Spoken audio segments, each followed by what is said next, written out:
আল্লামা সাঈদী তিনি দুনিয়া থেকে বিদায় নিয়েছেন, তার একটাই স্বপ্ন ছিল, এই বাংলার জমিন শাসন হবে কোন দিন? কোরআন দিয়া।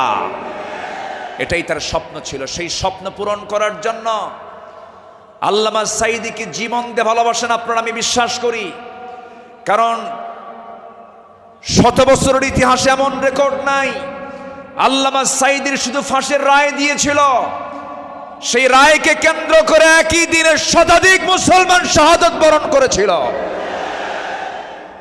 সম্মানিত ভাইয়েরা, তার যে স্বপ্ন এই দেশ আল্লাহর জমিন, আল্লাহর দিন কায়েম হোক, সেই জমিনে দিন কায়েম হওয়ার জন্য যদি বুকের তাজা প্রাণ ঢেলে দিতে হয়, বুকের তাজা রক্ত ঢেলে দিতে হয়, জানমাল দিতে হয়, সবাইকে রাজি আছেন?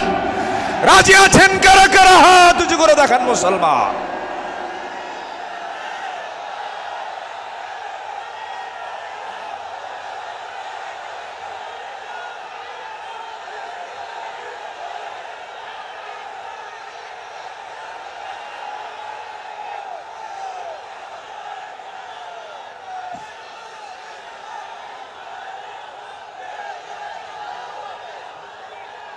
আল্লাহ কবুল করুন, জোরে বলে আমিন, আরো জোরে আমিন।